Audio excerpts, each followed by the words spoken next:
Thank you so much for joining us. My name is Mary Beth Gassman, and I am a professor at Rutgers University.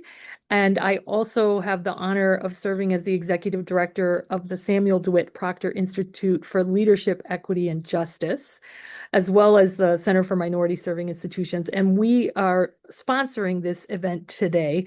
It is part of our annual book series. And so we're celebrating the book, Leveraging AI for Human-Centered Learning. And we have the authors here today, which I'm really excited to talk with them. And we're going to have a conversation about their book. We also are going to put a discount code for the book in the chat so that if you'd like to purchase it, you can. I'm sure that they would love that. Before we get started, I'm just going to tell you a little bit about the format today. So we're going to start with, I'm going to ask some questions that we've put together of the authors, and then we'll do that for a while, and we have plenty of time, and then we're going to open it up for questions from all of you. And you should put those questions in the Q&A. And I will read through those questions and I will ask our guests your questions. So feel free to ask any and all questions. We're really, really excited about that. As we get started, I just want to say that our guests today include Marlee Bunch. Marlee is an interdisciplinary educator, scholar, author, and preserver of oral histories dedicated to illuminating untold stories that foster human-centered, inclusive learning spaces. And we also have Brittany Collins, who is an author and educator and whose work explores the impact of grief, trauma, and disability on adolescent and adult well-being. Now, these two wonderful individuals decided to write this book about leveraging AI for human-centered learning. And I really love that they came together to write this book because it's not necessarily folks who are deep into AI, but people who are thinking about AI and how we're kind of interacting with it in our teaching, in our learning as humans. And they're willing to talk about all different kinds of things and kind of contemplate a variety of questions that I'm going to ask them. So I hope that you'll take a look at the book. It's terrific. And I'm just going to get started asking questions. So I just want to say welcome, Marlee and Brittany. It's really great to have you here with us. Thank you so much. Lovely to be here. Of Thanks course. for having us. Of course. All right. So I'm going to get started and ask some questions. And the first one that I'm curious about is, so your book, from my read, it intentionally centers human-centered learning rather than AI, artificial intelligence, mastery. So what first prompted you to write this book? And what problem were you seeing in how AI was being discussed or introduced in schools or kind of learning settings? I'm going to kick us off and then I'll pass to Brittany. I think sharing our origin story offers some nice context. So, Brittany and I met in 2014. I was teaching a summer course on writing at Smith College. Brittany was my teacher's assistant at the time, and I saw what an incredible educator that she was. And so I just said, we're going to co-teach this class together. And that really kind of started our collaborative endeavors and also a friendship. I always say we are like frick and frack. So seemingly very different, but when we're together, we are quite humorous and we have so many beliefs in education and students that we share. And so we taught together that summer a creative writing course and then continued our collaboration. And I think it was actually from Brittany that I learned the importance and the power of true collaboration, because as educators, I don't know that we learn that in our training. And so for me, that really shifted my approach towards research and the way in which I work with others. So I'm going to pass to Brittany and she can kind of share how the book emerged. Yeah, really appreciate that. And also just lovely to be here. So thank you, Mary Beth, for that wonderful introduction. And thanks to everyone for tuning in today and joining in this conversation. I think that that initial experience of collaboration that Marlee is speaking to really evolved into many years of learning to combine our respective areas of expertise, where Marlee went on to pursue research and writing and scholarship in culturally responsive teaching, and I did the same in social emotional learning. And the two are, of course, so deeply interconnected, and we've had really powerful opportunities to teach together, to work with young people together, to be instructional coaches together in these very relational and sort of human or human-centric, which is a term we'll talk about a lot today, modalities. And so in 2023, a few weeks after the release of ChatGPT, we are not technologists, but we as practitioners often go to each other for brainstorming. And it was just sort of a Friday night Zoom talking about our practice, talking about our respective work. And gee, what's this thing called AI?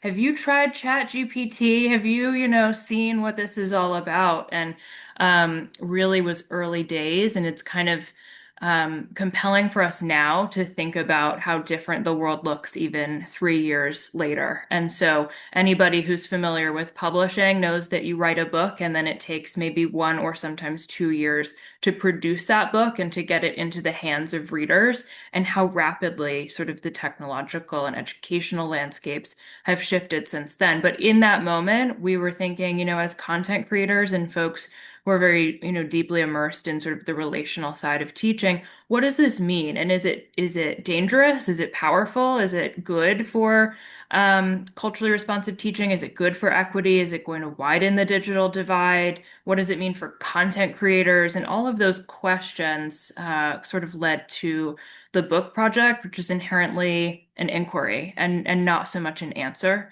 And the one other thing I'll say is we were noticing, even though it was early days, sort of a deficit lens on students. And so that's something that we talk about in many other contexts, but we were seeing it in relation to AI of, oh no, now they're going to all be cheating, right? The first thing to enter the discourse was no one's going to work anymore. Everything is going to be fake and just the touch of a button.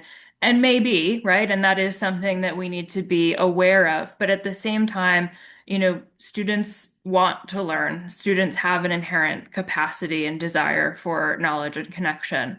And we were eager to think about how do we trust them a little bit more and maybe introduce a both and. It's not necessarily either we're all blue book and no tech, and it's also maybe not the humanoids are going to run the classroom. So what's that middle ground? Thank you, thank you. I'm so glad we're having this conversation because I have to admit myself, like every day you see different messages, it's confusing. It You're not is. sure really what to think. And so, in the book, you position AI as a potential support, not a replacement for culturally responsive teaching and social emotional learning. And I'm wondering, what does that look like in practice, and how do you help educators keep relationships, care, and things like student identity at the center of their classrooms? Yeah. I'll start and then I'll pass to Brittany. I think Brittany and I, and she kind of alluded to it, but this conversation really started with concern as well, right? We wanted to recognize and kind of become more literate in all of the potential harms that AI stands to present. And so we know there are many, racial bias, environmental, I mean, lots, right? So I think I would say that that's a first step is just co-partnering and co-creating with students to kind of go down this path of inquiry and analysis together.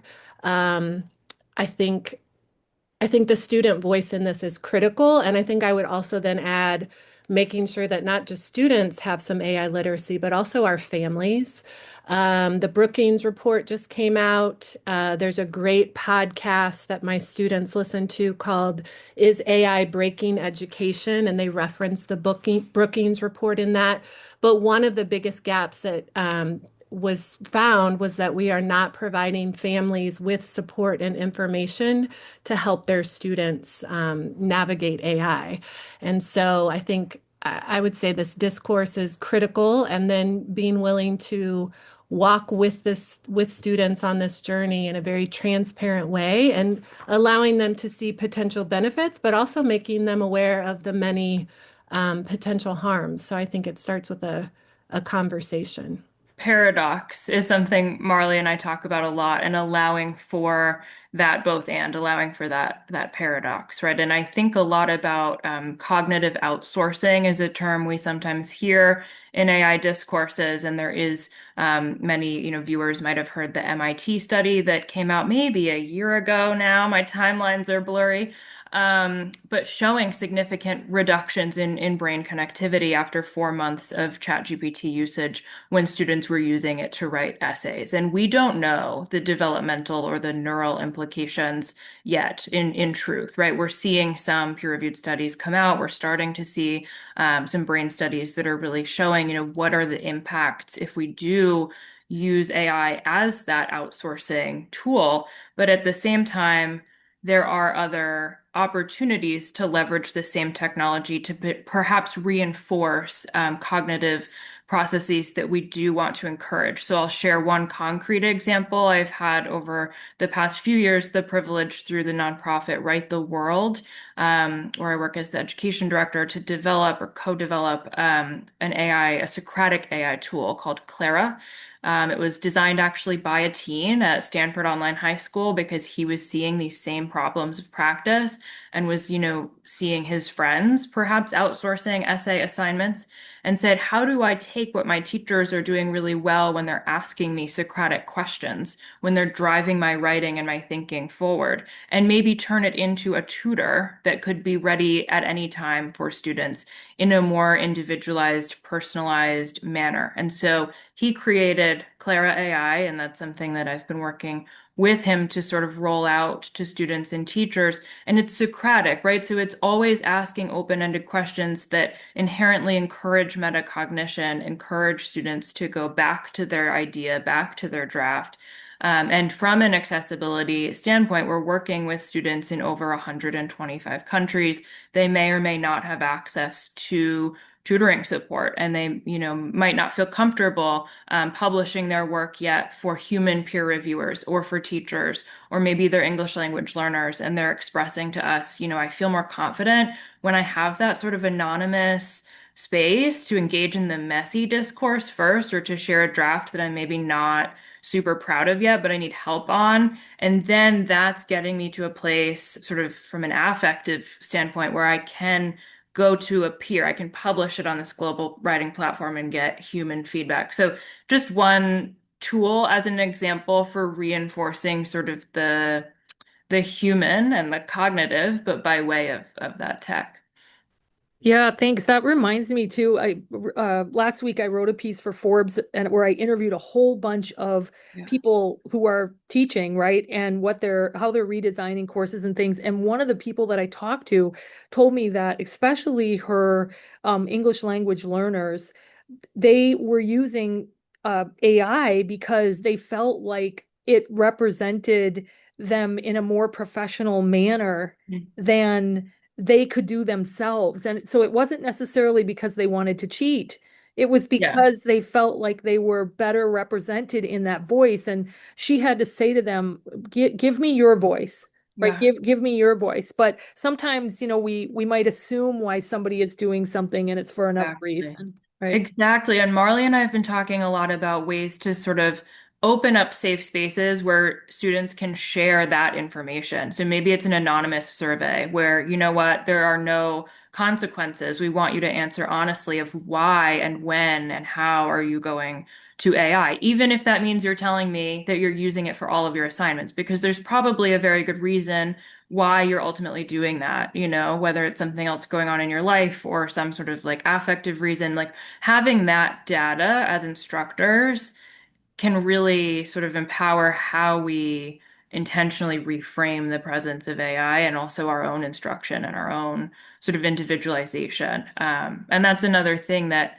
if we use it as instructors to scale sort of personalization or differentiation to make the same content, teachers don't have time and teachers don't always have in the building, resources like school counselors or folks who can maybe provide that type of support. If we're now able to say to students, share your passion with us in this anonymous survey. We have 50 different student interests. We can take that data, feed it into AI, create writing prompts, that are individualized for all of those 50 students. They connect the literature that we're studying to 50 different interests. And now there's some sort of personal or affective connection to the text. They're able to engage on perhaps a deeper level when we maybe couldn't sit there and write 50 separate writing prompts that all connect to student passions. So one concrete maybe application there. Yeah, I like that. I like that a lot. Thank you. Okay, so another thing that I think is really interesting about the book is that you raise kind of the ethical and moral questions about AI at a time when students, both in the K through 12 schools and in higher education, are already navigating systems of injustice, trauma, uncertainty. I mean, we're living in a really crazy world, right? How can you help educators talk with students about AI critically while still inviting them to explore various AI apps? How do you do that? Yeah, I think, well, one of my hopes actually is that this moves us towards better connections with one another and this relational learning. I also think the humanities, I mean, I'm an English teacher by trade, and Brittany and I both love literature and art. And so I think um, this is the perfect time to kind of lean into the humanities. You and I have talked about what's going to happen with reading and writing, and there's lots of discussion about that going on. And my hope is that this helps to kind of usher that we turn towards the humanities and the arts and poetry. Um, I think I would just reiterate, I'm teaching a course at Rutgers called Leveraging AI. And so I have just seen the importance and the power of being in a room with students and not positioning yourself as the knower of everything, because I don't think many of us know much about AI. And I think it's okay to say, like, I don't know everything about this, but let's explore this together. And so we look at different AI policies. One of the first exercises we did was to get on Magic School, which actually mirrors one of the first things Brittany and I did, to get on Magic School and to start to experiment and then assess and analyze the output. Magic School is, for those of you not familiar with it, you can put in like, make me a lesson plan about the civil rights era. And within what, 10, 15 seconds, you can have a whole lesson plan. And then we'll say, do you want handouts? Do you want a follow-up lesson? Do you want, I think it also creates IEPs now, which is interesting and potentially dangerous. And so we look at those things together. And that I think is really eye-opening. And again, opening up the possibility for discourse to understand, okay, where's the gaps? Where do we see misinformation? How do we critically look at this? Because on the surface, and that's what Brittany and I saw, it looks, you're like, this is great. But then you start to really look at, we looked at ask it questions about our area specifically, so we could kind of easily notice where there was the gaps or misinformation. And I think one of the first ones that I did with Brittany was Brown versus Board of Education. We asked it to create a lesson about Brown versus Board of Education. And that was eye-opening. And so then we started to be like, oh, wow, yeah, they didn't mention this, or, they position this person as a scholar of this area, and that person is not a scholar of this area. So again, I think just getting on the apps and experimenting so that you're familiar with them. And again, building that AI literacy muscle and doing it with students and alongside students so that you can guide and say, hey, like, is this problematic? Maybe we need to relook at this, I think is a starting place and maybe a powerful starting place. And understanding that AI is biased, right? That AI internalizes the biases that are present in human data and on the internet. And that algorithmic injustice is an entire system of oppression that is influencing politics, is influencing, what young people see in their social media feed, the type of content that they're fed, how we're reinforcing perhaps our own bubbles, what we're exposed to, how we see the world. So I think there's also, when we advocate for this in the book, going back to that idea of the both and, like opening up dialogue and critical analysis and comparative analysis with students around the systemic factors of the environmental impacts, right? The water crisis that is now inherently tied into AI usage.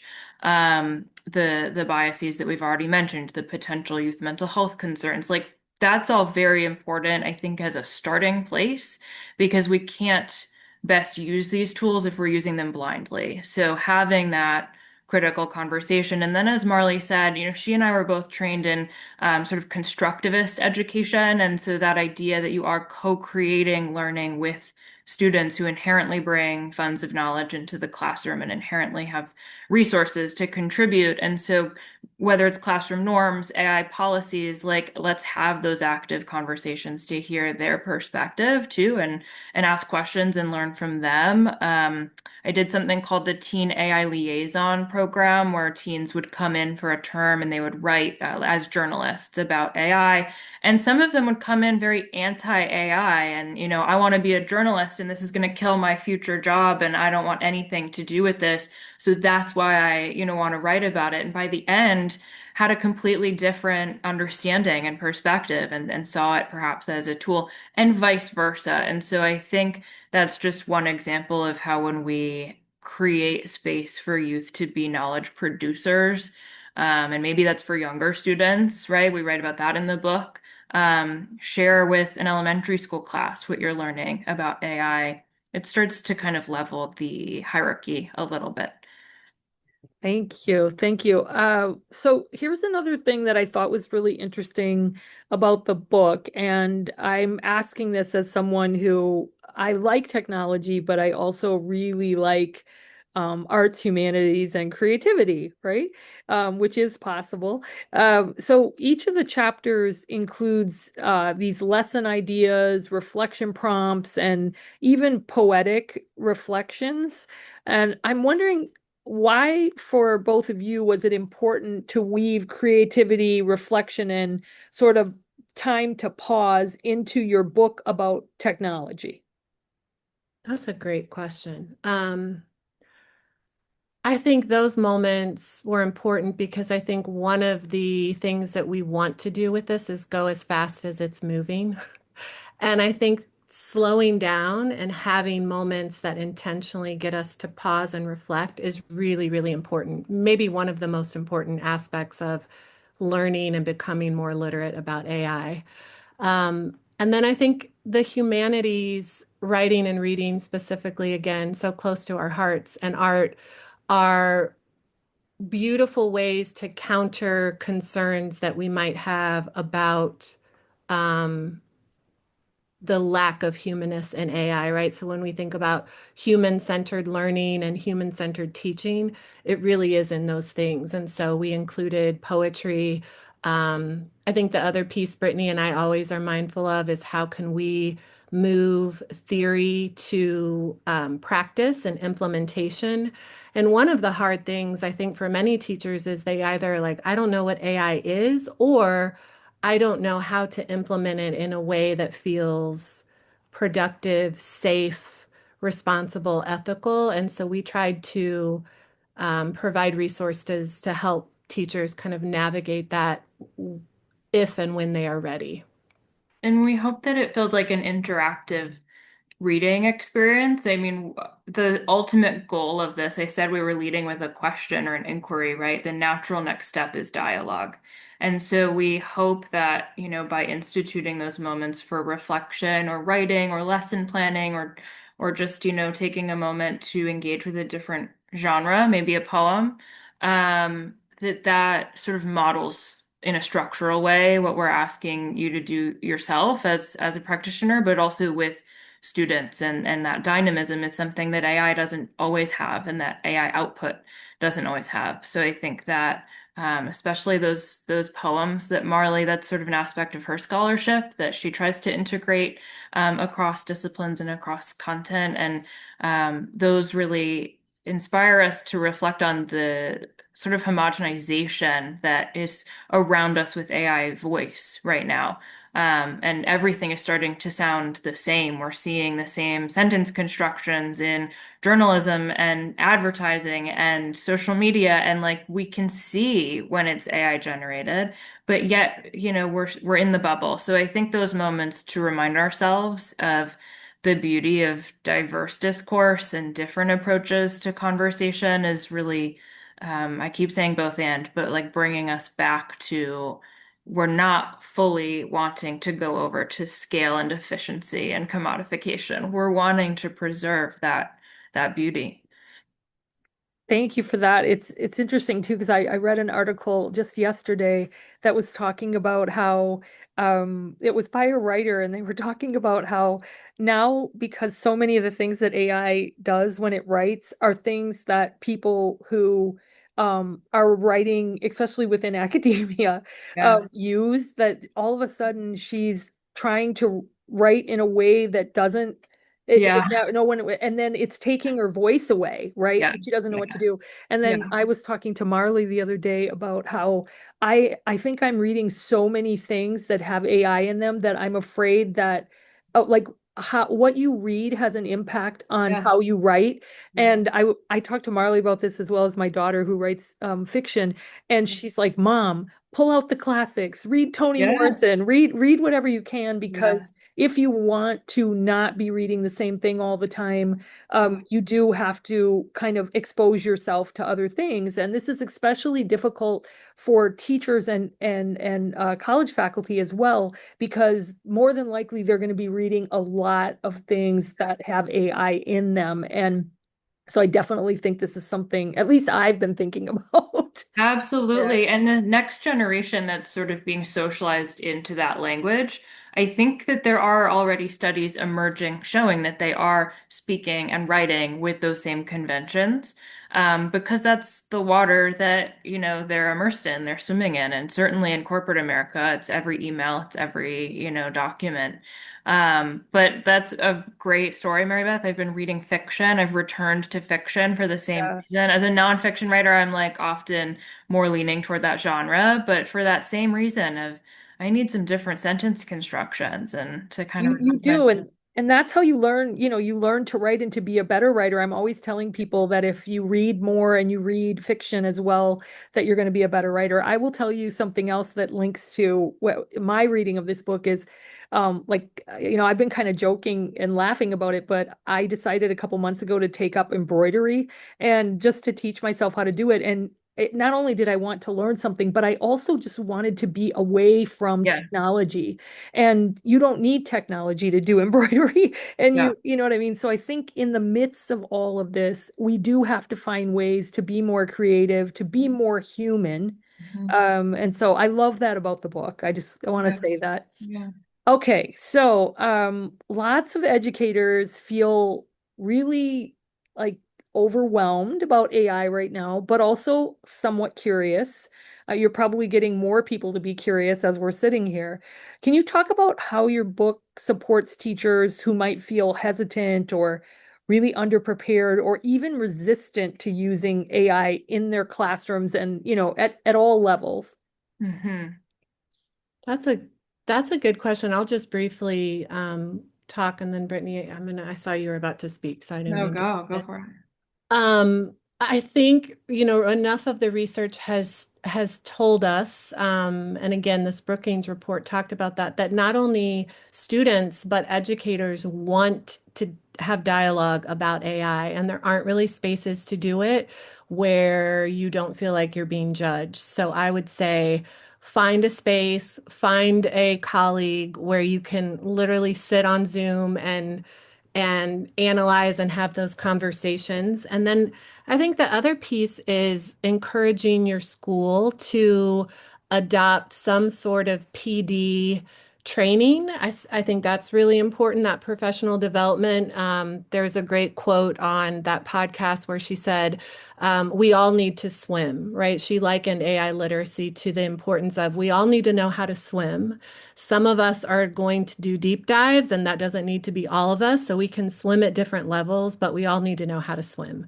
So I think having administration or a community-centered support that allows not only some professional development, a space for dialogue, and then I think that third piece is building that safety guardrail piece with, AI usage in your classroom and ideally it within your school, right? That should be a policy that's considered and adopted. I think we're at that place where we need to always be considering our professional development and then the safety surrounding AI usage. Yeah, I think that also prevents the cognitive outsourcing, right? Because it's easy as very busy instructors, and I admit that there have been a couple of times in my life when I've done this, right? Of like, I'm so busy, I just have to have this thing done, like press a button, you know? And that's not what we're advocating for with students or with colleagues. And having those PLCs, having those spaces to really have accountability buddies to think critically is ensuring that the tool is not just being used as sort of a crutch, but being another aspect of educational technology that we're thinking about pedagogically, right? That we're thinking about with intention and really testing out. So I appreciate that. And I also think in terms of, the book, you were mentioning like how do we do that in the actual text? We tried to be very actionable. So Marlee's expertise is absolutely like translating theory and research into practice. So having those tools, lesson plans, activities, things that are like ready to go and implement are helpful if you're maybe feeling like you don't know where to start. That's sort of a scaffold to get you going. Thank you. Thank you. We're getting lots and lots of questions coming into the Q&A. Please put more questions in there. We want to answer them. I'm gonna ask a few more questions. We'll have plenty of time to answer things, and there's lots and lots of good stuff. Very juicy, very important. Here's one that I have, and that is, um, what concerns you most about the future of AI and learning? And feel free to go as far out in your mind as you want. And what do you feel most hopeful about? Because I do want to, try to look at what we feel hopeful about. What could happen? What are your thoughts? I'm going to That's wait the on the big one. hopeful. Yeah. Did you ask this question, Mary Beth? Who asked this question? It was me. This is me. These are still my Oh, questions. this is this is hard. I think one of the I try to think about all of and we talk about it in the book, right? All of the changes that educators have gone through, the overhead projector, smart boards. I mean, all of these things, and we find a way to adjust and make it work. I try to look at this as an opportunity, and when Brittany was talking, I thought about it, but I think this is a great opportunity to improve your craft and to overhaul your curricula. I think when we have movements or whatever you want to call it, culturally responsive teaching, SEL, one of the areas of resistance that we see is teachers like, well, I don't need to change my approaches or my curriculum. It's great. And I think like in this moment that we are at, living in this world right now, I look at this as an invitation to ask teacher students to ask better and deeper questions. We talk about that in the book. How can you build curriculum that helps build civically engaged people? How do we, like all of the best of culturally responsive teaching practices and SEL practices? This is such a great opportunity to really do a deep dive and really ask yourself and use that reflection to figure out where can you improve your craft, because you're going to have to improve your craft or your students will go to AI, right? That's the reality. So I just look at it like it's a great opportunity for that. I think I'm most concerned about the racial bias that we know is present, and the outputs that it reinforces that does not represent a growing, diverse student population and world. So that's very concerning. And environmentally, I mean, that's another concern, right? So, what I'm hopeful about is I think hearing other educators grapple and think through their practice and how to integrate AI. And I'm most hopeful for students. I mean, my Rutgers students are like, I'm like, how can I put what they say in a book? Because they're just so brilliant in the way that they're willing to be open and curiosity and remaining open for possibility is what I think students do so well. And so this is where I'm like leaning into them and learning from them in that sense. I would agree with that, that both and that students are so ready to engage in is very powerful. I think this is such a big question, but I would say two of my biggest concerns, in addition to those that Marlee already named, misinformation. I mean, I mentioned sort of the way that algorithms are being manipulated, the fake content that now can be proliferated, even audiovisual. That's very concerning to me, especially thinking about youth who maybe don't have the critical literacy skills yet to know what is and is not real.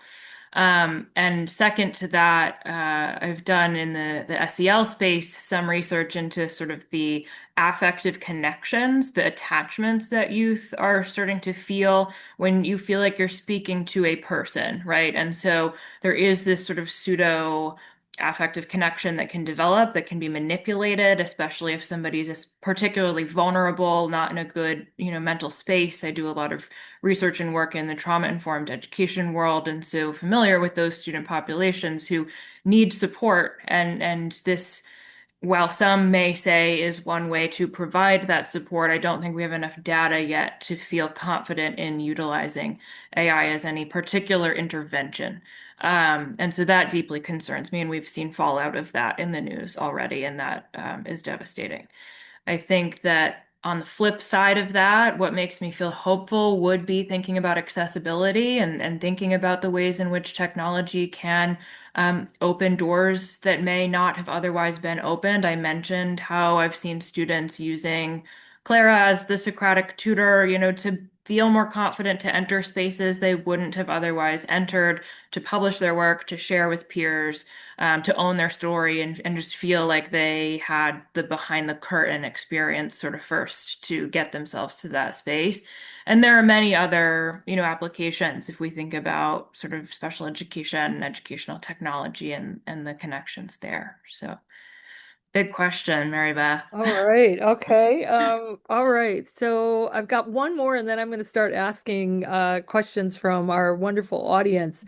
As you were writing your book, can you tell me one thing that really surprised you or inspired you to think differently? I always like to ask people this. As you probably both know, I've written a lot of books, and I there are things that just I will never forget when I'm writing, or what I discover, and I'd love to know from you. I think for me, magic school was the moment that I was like, uh-oh. Mhm. Just to see what it can do. Brittany and I have had lots of discussions about like teachers pay teachers. And platforms like that are always concerning because as teachers and educators, when we are busy, and we all have been there where we're like, let me just grab this, whether it's redoing a lesson that we should have probably revised or pulling something offline. And so to see that platform, I was like, wow, this really changes.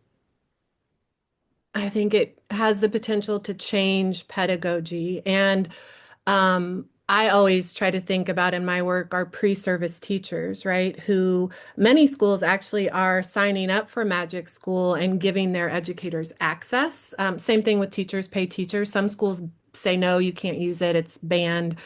Others, help teachers use it as a tool. And when I think about our pre-service teachers and we think about culturally responsive practices and information about history and all of those areas, Brittany mentioned misinformation. And so to see Magic School do what it can do in 10 seconds was like, okay, this is a point where we have to collaborate and find ways that we can navigate this terrain so that at the end of the day, we're using best practices and we are implementing pedagogy that matters for students. And how convincing it can be, right? And if you don't have that sort of depth of knowledge in one particular area yet, you may be none the wiser because of just the framing can be so convincing. So that did surprise me as well. And I think a piece of research that surprised me in a positive way, in a way that taught me a lot, was the work of Dr. Joy Buolamwini, who wrote Unmasking AI and calls herself the poet of code and really beautifully weaves together the humanities and STEM. And she has done extensive research, has a very popular TED Talk. I encourage everybody listening to look her up. But in her work, I believe it was at MIT at the time, she discovered that AI that was being used in facial recognition software could only detect white faces. And so that had literal life or death implications when we were thinking about sort of like smart cars and like how are certain cars going to stop in the street for certain bodies. And just she went in depth. She had to wear a white mask in order to code in the lab and really talked about the racial and the gendered implications of that experience as a groundbreaking researcher. So highly recommend her book. It's written in a very accessible way. It's sort of a memoir, takes you through her journey, and really encourages that deep dive into the research. Thank you, thank you, thank you. Okay, well, I'm going to move to all these great questions from the audience. First of all, I just want to say thank you for just answering all my questions, and who knows, could have more. Um, so the first question from the audience is, are there resources that you would recommend for faculty at K through 12 or higher ed level to learn more about the ethical use of AI? And are there just resources in general related to this topic that you both would recommend? Yeah, I would start with uh, Unmasking AI that Brittany just mentioned. Larry Ferlazzo is also amazing, super active on LinkedIn, and he does a lot with AI and specifically looks at AI. How can we leverage it to help our populations that are often underserved, so our ELL learners? And he has great posts, so I would look him up. Ethan Malik. Brittany helped me with his book. Is it AI Yeah, Co-Intelligence? co-intelligence. Yeah. And he has a great blog called One Useful Thing, totally free. I think it's weekly. And that's how we've stayed in touch with sort of the latest developments in AI. Yeah. So those are the three that I would say start with those. Yeah.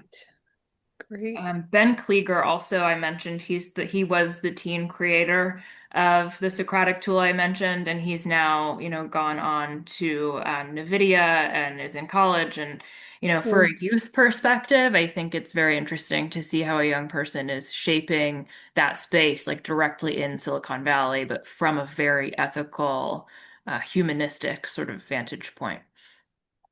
Great, thank you, thank you. Okay, so here's another one. I've got a question for Brittany and a question for Marlee. Oh, So, look at that. here's it says, building on the idea of moving beyond a deficit lens, how Hmm. can institution intentionally design AI strategies that are grounded in an asset-based view of students, especially in ways that influence both policy and faculty practice at scale? Then it says, I'm just going to kind of tell you, Brittany, you Yeah. mentioned how early conversations around AI were shaped by fear and assumptions about student behavior. In your practice, what have you seen actually work when it comes to redesigning learning experiences so that students use AI in ways that deepen and don't replace their thinking? And then Marlee, just so you can be thinking about this, given how quickly AI is evolving compared to the pace of higher ed, this is very important.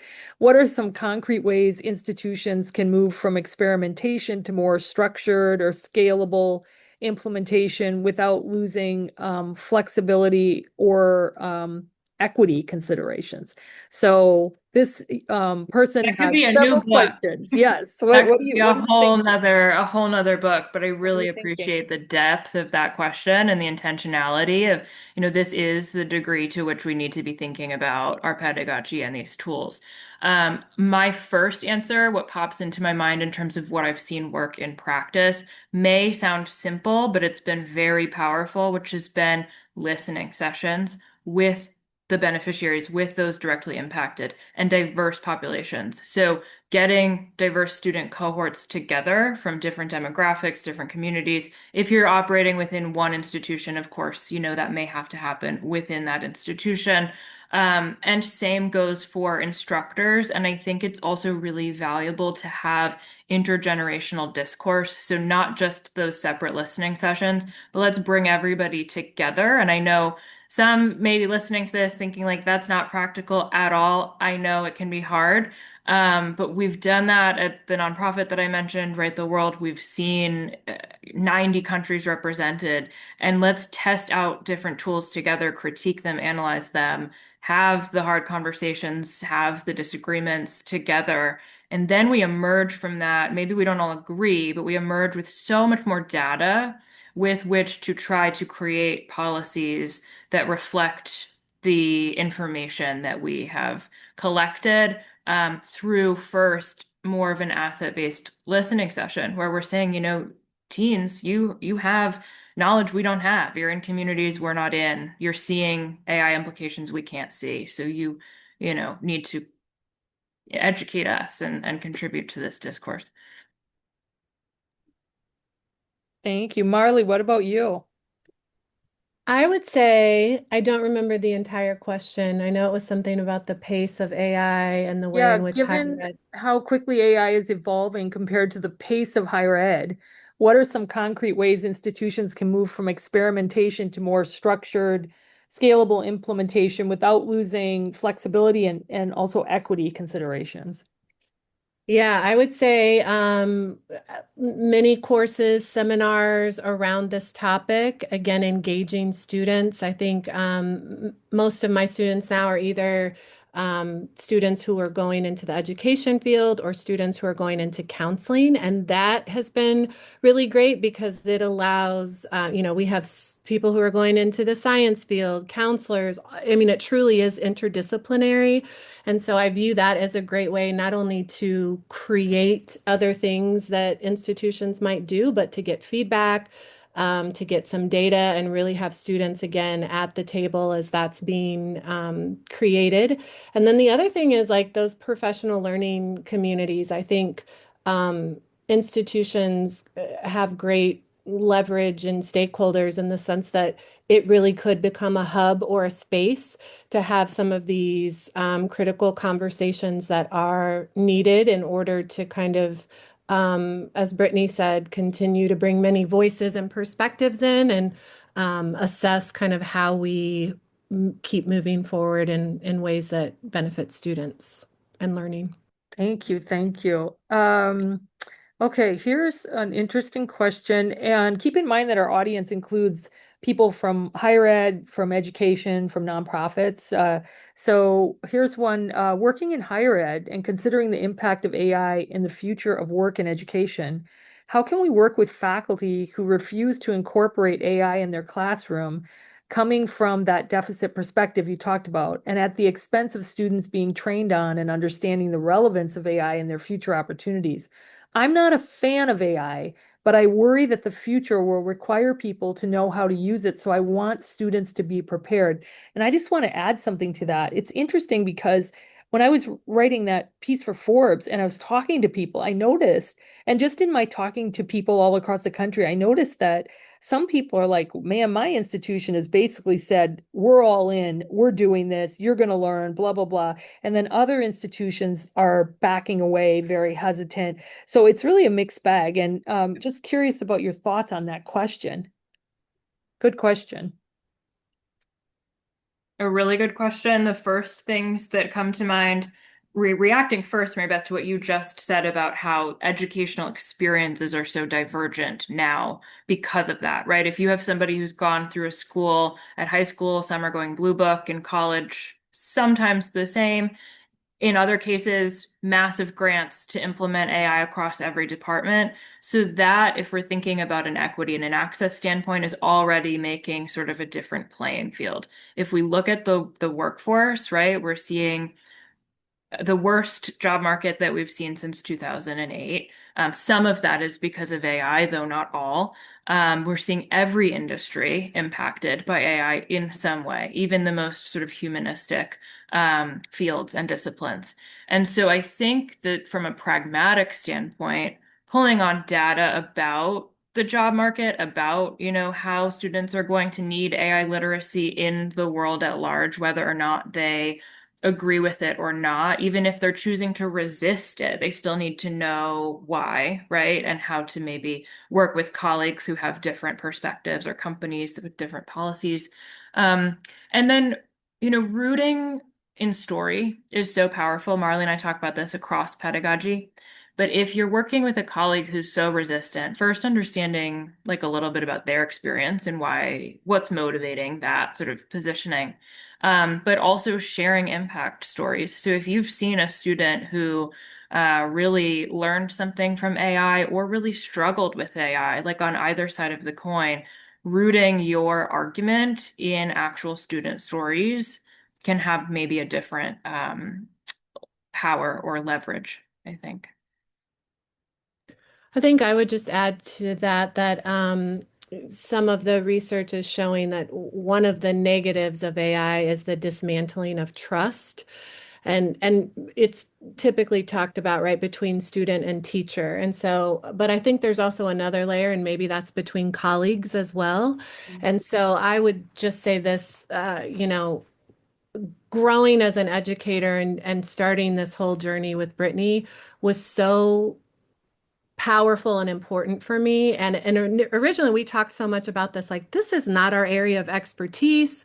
What are we doing? Like we don't even want AI, like we had many many conversations, and what we kept coming back to was really this is about um always pushing yourself outside of your own. Sometimes as educators we live in a bubble, like this is my research area, this is my content, and that's where we become experts. But I think this has shown me the importance of always being willing again to continue that learning and growth, even when it's outside of your research or specialized area. And again, also partnering and not having to carry these concerns and worries alone, and finding a space where you really can think through it with a thought partner. And so I just see again, can we flip this and make it an opportunity to build trust, to have more conversations, better conversations? And so, yeah.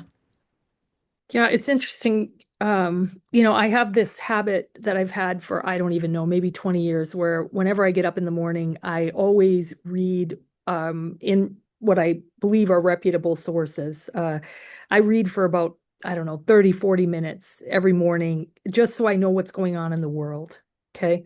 And this morning, I read this piece about IKEA and how they had, I think it was early, so it's between like around 5,000 people who were like frontline catalog phone answers and web answer. They would answer questions. Okay. So they've all been replaced by chatbots because they did experiments. Now wait till I tell you what happens though. They've all been replaced by chatbots because they did these experiments and they found that the chatbots were about 97% accurate in all of their answers. Okay. But instead of laying all those people off, they realized that they had immense knowledge on IKEA products. And so they always had wanted to start an interior design business as part of IKEA. So they brought them all into the interior design business, which I thought that is really incredible. Okay. And then the other thing about that is that, wow, what a call for the humanities and a degree in, just understanding design and, design crosses over art and humanities. But I thought that was I'm just bringing this up as something that was really interesting to hear rather than just laying people off, thinking about, well, how could we kind of use those skills and that knowledge to create a new arm of our organization. So just an interesting kind of, Very. thing that happened. Yeah. Okay, here's another good one. I'm very curious about your answer to this. How might we adjust our pedagogy to account for the AI nice factor? Huh.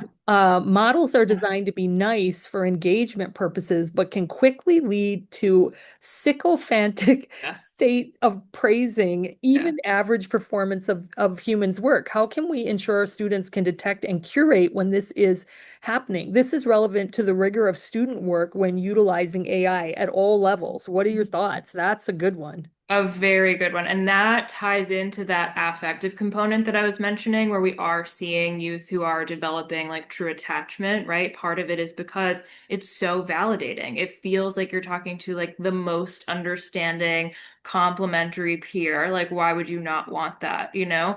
I think that part of AI literacy is naming that tendency. Like, we need to educate students about the techniques, the discourse that AI engages in, so that they are better able to identify it. As instructors, we also can tune AI personas to an extent. And so you can give AI instructions, right, of respond, like, here's your situation. You're responding to sixth grade writers who are working on an analytical writing assignment, and you are going to focus on thesis statements. Ask only open-ended questions. Do not give praise until the very end of the assignment. Like, there are ways through AI, prompt engineering is the term we hear in the literature, to tweak the behavior of AI toward a more objective standpoint. They have released new models that they claim are more objective. I truly still experience the sycophancy. But there are others on the market. So try out, the tools to see what works as well. I think I would just add, this is a great place for small group workshopping, one-to-one conferencing, whether it's on Zoom for 15 minutes or in person. Again, that human element is so important. And again, I think people are craving it, right? We are craving it post-COVID and now in the age of AI. And then Brittany and I talk about the triangle test in the book and just teaching your students to make sure that they are triangulating their research, their data, encouraging, peer-reviewed sources and all of the good, skills of analysis and research that we know we want in learning spaces. I think we, turn the dial up on that and make sure that students really have tools to, okay, if you're looking at this AI generated thing, can you use the triangle test to assess it and determine where, you might need more information? So yeah. Yeah, I like that. Okay, so a couple questions I'm going to kind of combine. Sure. So your book is mainly directed toward a K through 12 audience, but I found that it was very connected to higher education, teaching in higher education as well. And so one person is asking, they teach undergrads and they support course development, are wondering if what you found in your book would be valid for college students, both traditional and adult learners. And then another person, I'm just going to combine these, said, do you have any resources similar to Magic School at the higher ed or post-secondary level? So thought I'd ask those. Um, I'll just answer the first one, and I don't know if Brittany knows about that second question, but I think most publishers want you to pick an age range because they don't want consumers to feel like they're misled, right? You can't say like this is for everyone, but really the way we wrote it is that it is disciplinary and across all age levels. I'm using that text in the course here at Rutgers, and I think that my students would say that it definitely is applicable to higher education. So I would encourage you to, I definitely think there are parts that translate well. And then the part about magic school, similar for higher ed. No. Do you, Brittany? I don't. Not off the top of my head, but I am remembering attending a webinar. I think it was either through Harvard Business School or Harvard Graduate School of Education, and they were showing how professors were training. This is, some people may hate this. I had mixed feelings.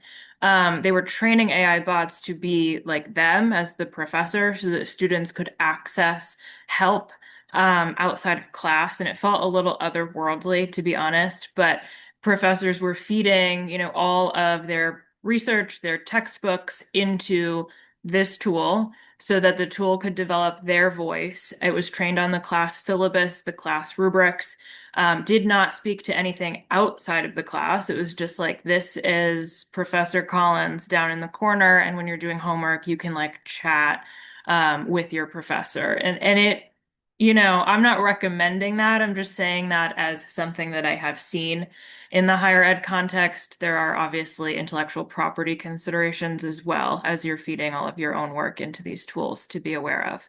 And we've seen academic publishers changing their contracting and how they're utilizing intellectual property. And I've encountered that in my own work. So just want to like put that out there, but I'll put some thought into that. And I know we're sharing resources after the call and can think about higher ed tools. Yeah, that sounds like you're, birthing a different form of yourself there. Right, right. Okay, Yes, so I can go to the beach, right? yeah, We can all go yeah, sit on the beach. yeah. Whew. I just got a little scared, but it's it's good for us to be talking about these things. I think it's really important because we don't want to remain in the dark. So, given that, there's a couple questions that I'll kind of put together that I think are really interesting. One is, would you say that leveraging AI may improve speed but not cognitive skills? How about deepening our personality, like using process workflows to employ AI, especially in higher ed? What strategies do you suggest? So, with that in mind, there's another question about what are some strategies we might employ to help students recognize the importance and power of their unique voices?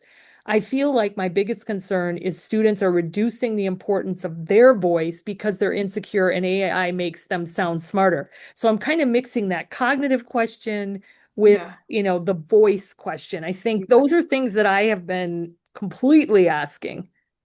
Yeah. Brittany, this is such a freaking frat question. I'm gonna start with the second and let Brittany do the first, because I saw like we were like, we got this.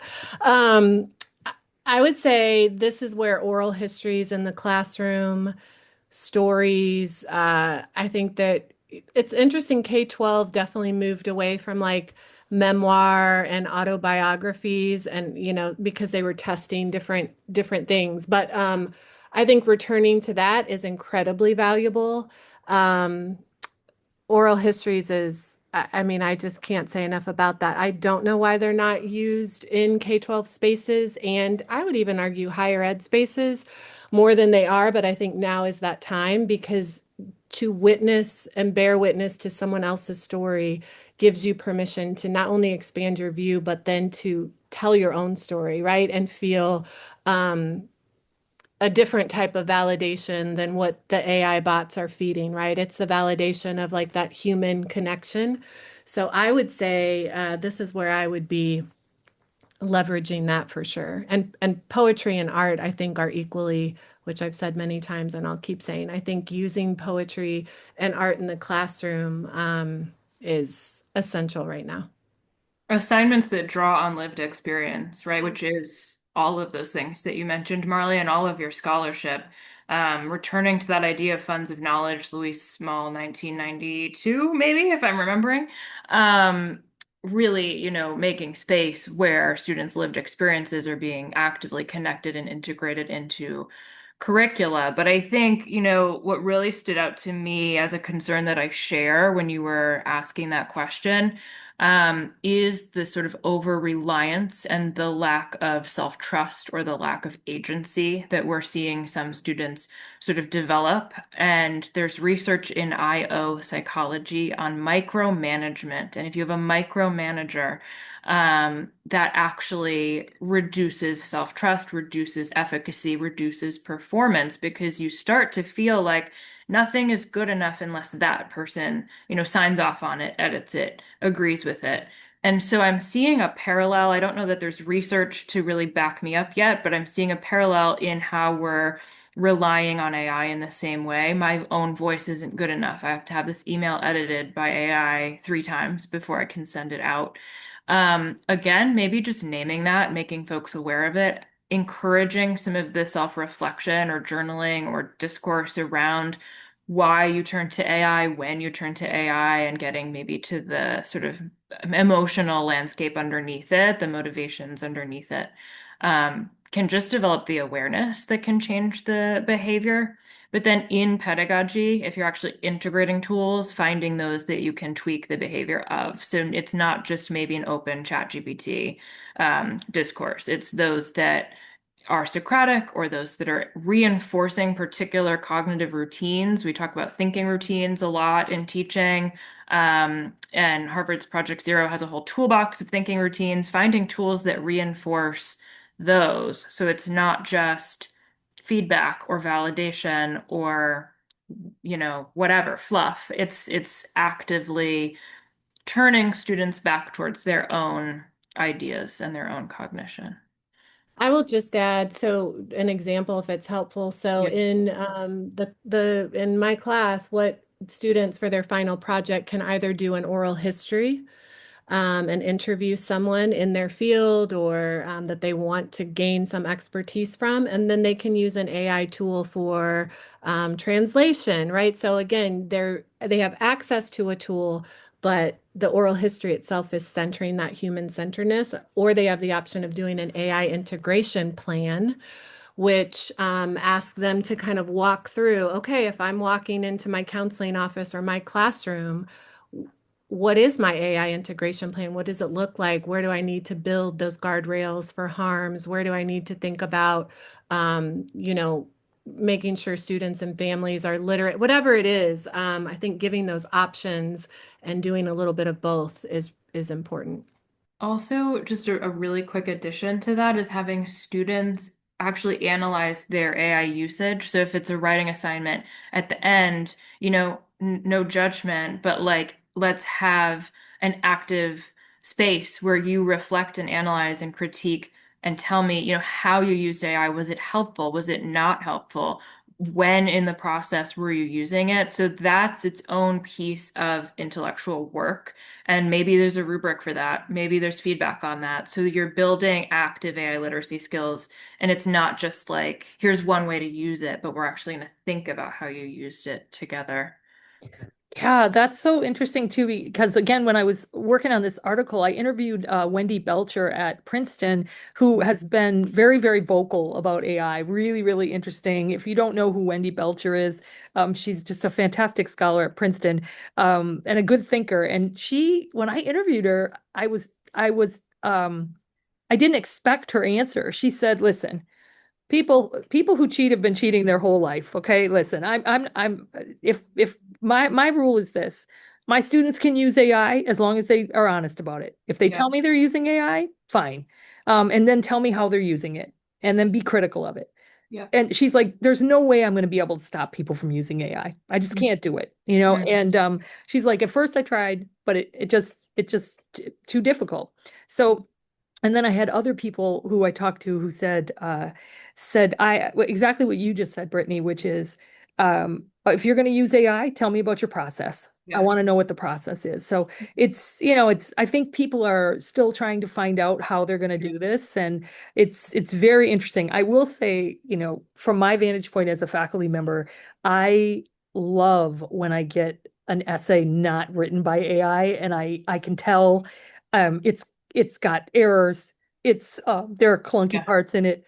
There are mistakes, and it sort of warms my heart in this weird way Yeah. that I'm so excited about it. And on the other hand, I'm not anti-AI. I just Right. Right. I love when I see somebody doing that. And so anyway, Yeah, uh, and to make it okay to be imperfect, though, also, right? That we would rather you be human and authentic than quote unquote perfect or homogenized. Like your imperfect voice that you might not feel confident in is actually worth contributing to the conversation.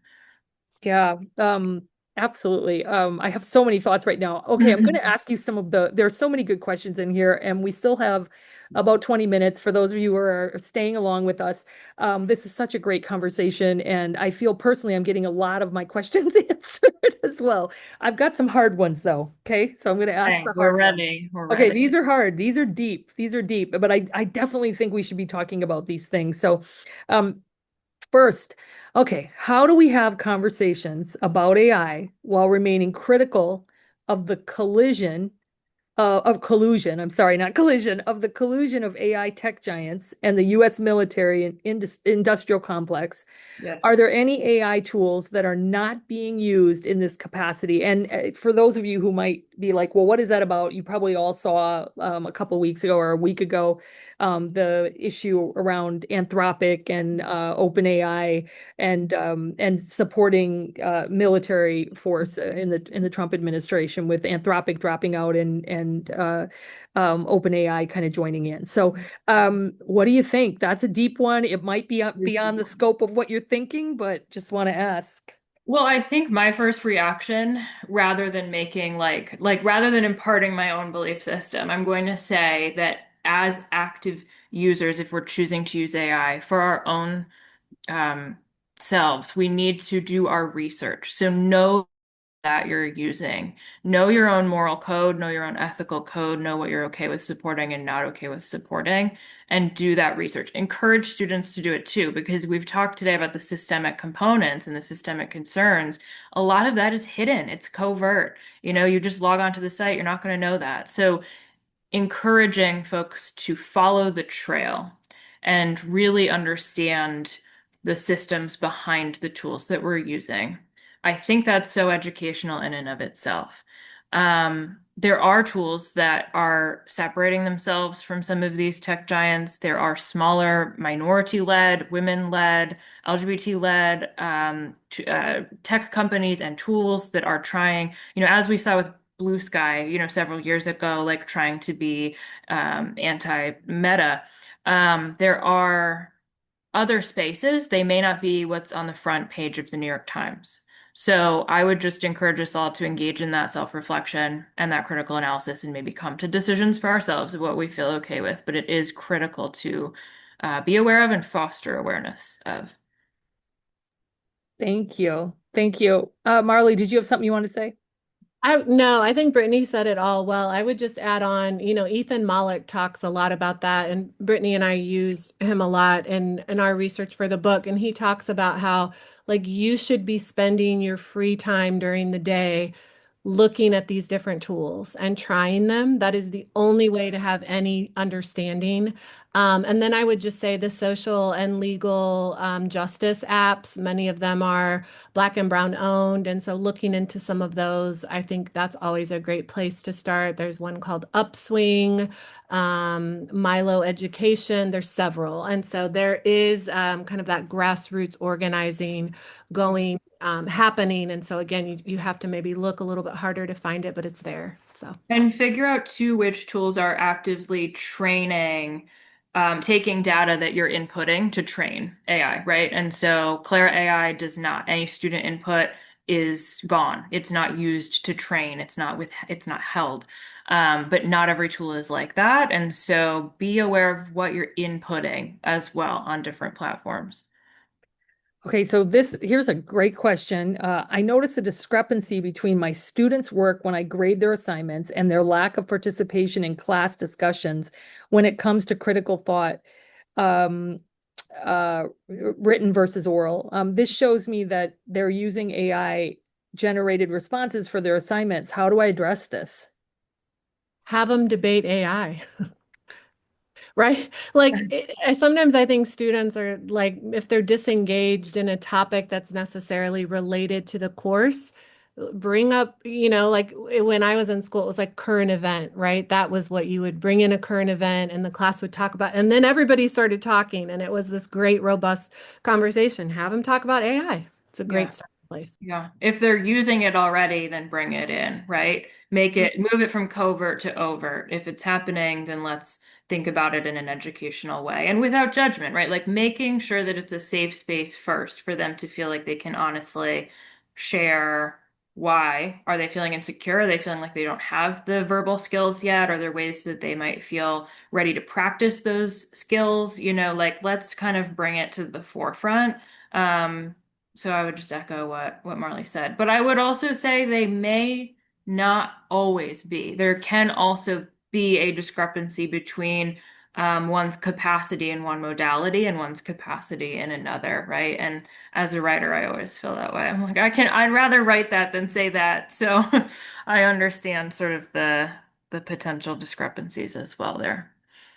Yeah, I think it would be really, really interesting to just listen to people about the what they think are the ethics around using AI in their work and having it's very hard to have a non-judgmental conversation about that, It right? is. But definitely something of interest.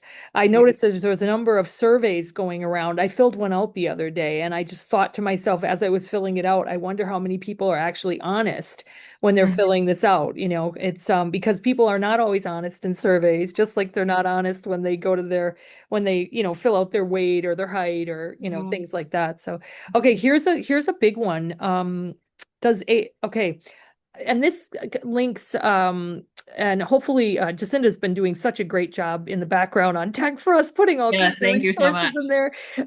But Jacinda, you might be able to find this if you haven't already. There's a Brookings report on AI usage. If you can, I might be able to give it to you, but if you do a quick search, it's a new one. I think it came out in January. But if you could put it in the chat, I want to reference it here, and you all referenced it too. In there, they do talk about like the impact on uh, children and others learning. So this person says, does AI usage decrease cognitive development? And if so, should it be banned from use in K through 12? That's a big question. Wondering what you think. Big question. I don't know if we have enough data yet. Okay. It absolutely can. It depends how we use it. And we can't necessarily control every way in which students are using it on their own time. It's going to be what it is.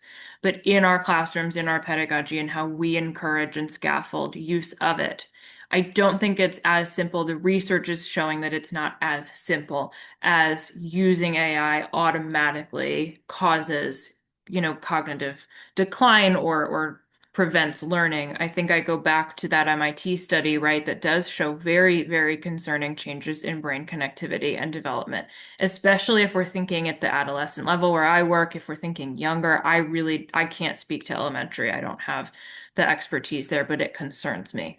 However, the Socratic tools, I know I keep going back to that, but like any tool that encourages a particular type of cognitive engagement, a cognitive routine, can reinforce some of the modalities, the thinking styles that we're wanting to encourage. So I'm going to say it depends more on the framing of the tool, the bounds of the tool, and less on AI or not AI. Bans, I would say, are probably, from my own vantage point, this is technology that's going to exist in perpetuity. Students are going to need to use it or will encounter it at least in the workplace and after school. So I don't know that bans are prepping them in the way that they necessarily need to be prepped. But I do think regulation and policy is very important, law is very important, and we don't have those systems in place yet, from my perspective, at the systemic level. And I would just add that when we think about AI, we also consider all of technology, right? My 8-year-old they have one-to-one laptops. They talk about it in the AI is Breaking Education podcast that Jacinda just dropped. So thank you, Jacinda. But, many of these elementary students are on one-to-one laptops every day for substantial amount of time. And so I even think about not just AI, but that, right? What are we putting in front of our students? But that then requires us to have a conversation about the history of education, Yeah. access, all of the other messiness. And I think, at Yep. some point we need to do a better job. And I'll go back to my pre-service teacher prep. Like, how are we preparing teachers to enter classrooms? Do they understand the history of education? Do they understand, do they have some technology literacy? And have they looked at some of this data that shows the harm? Some schools are now banning cell phones, but it's interesting, like they ban cell phones, but all kids have a one-to-one laptop and are using it regularly. So yeah, I think that this is part of a bigger conversation connected to this topic. And titration, right? And so understanding developmental science and overlaying technology use in like a titrated way across developmental stages, I think is so important. And that's, as Marlee, you said, all forms of technology. We know cell phones, we know television can impact, really early childhood development. Parent usage of cell phones can impact child development. So I think we need more research and policy. Yeah, and as the mother of an artist, I'm just going to highly recommend that you Yeah. make sure that you, your children, your friends are doing art, going to museums, being outside, reading books, Yeah. being creative, doing all the things that help you to see the world and anything you can do to make yourself think critically. Because I have to say, when I read that MIT study, and Yeah. I thought, I don't want anything messing with my brain that way if I were to, engage with it. So, all important things to think about, even though we don't know that much yet, right? So, okay, here's a great practical question. I'm curious about advice for instructors where we have very limited time with students. So, for example, 1 hour a week class or online asynchronous environments. Mhm. What do you think? Well, Marley is doing, right? You're doing an asynchronous learning environment right now. So I don't know if you've found anything particularly helpful. What was the rest of the question, Mary Beth? Helpful in regard to,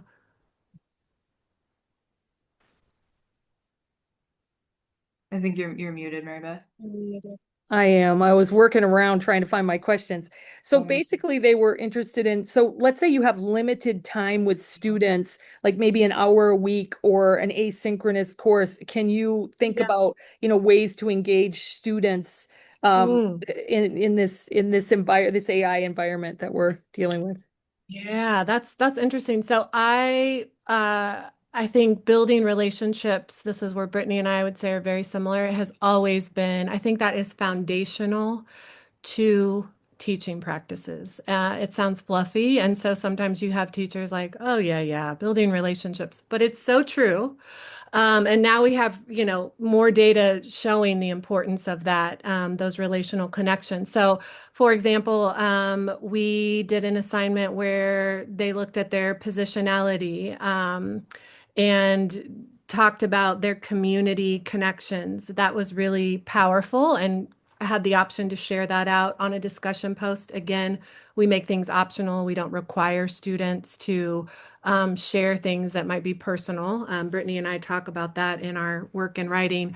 And then they did a found poem where they had to look through the syllabus and the modules and find lines from the different parts that they were looking at and construct a poem. So again, integrating humanities, creative learning, I think that has been a really nice way to get to know them and to connect with them. And then I've met with probably most of my students one-on-one, just through, hey, can we meet and chat about this? And we hop on a Zoom, open office hours, which most professors do.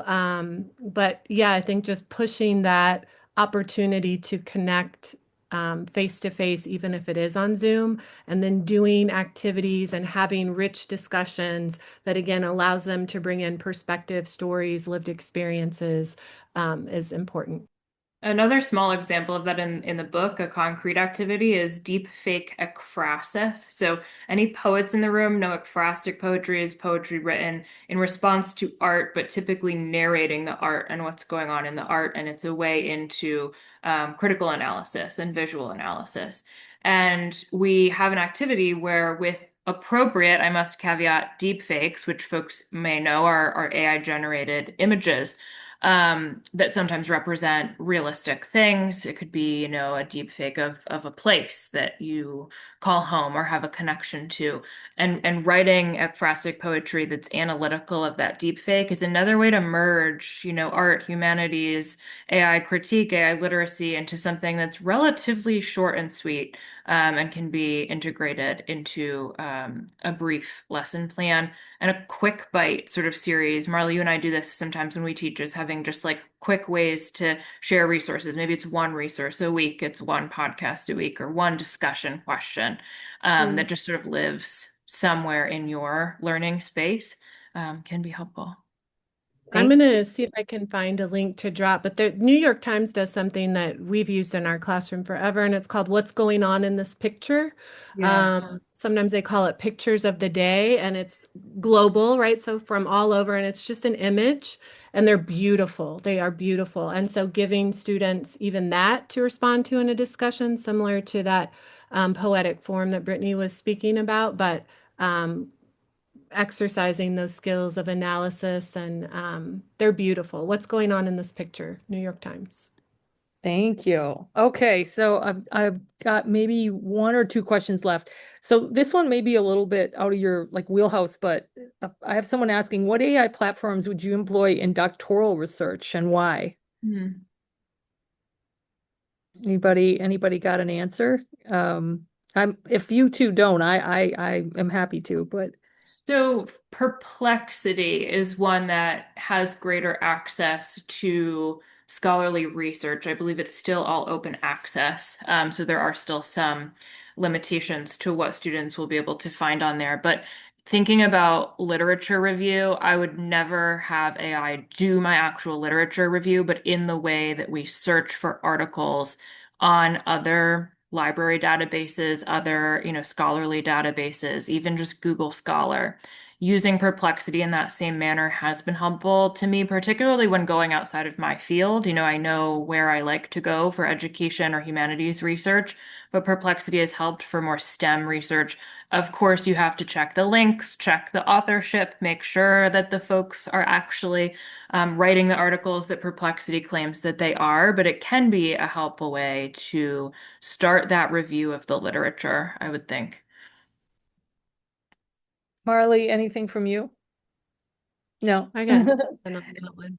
Okay. And I just want to co-sign that around when people have AI write a lit review, AI sometimes, because I've encountered this with reading people's lit reviews, is it will make up what is in the article. Yeah. So you have to be aware that, especially if it doesn't have access to the article, it will just make up what's in the article. And I had to explain this to a few people, like, Yeah. this is not a lit review because this is not in this article. Right.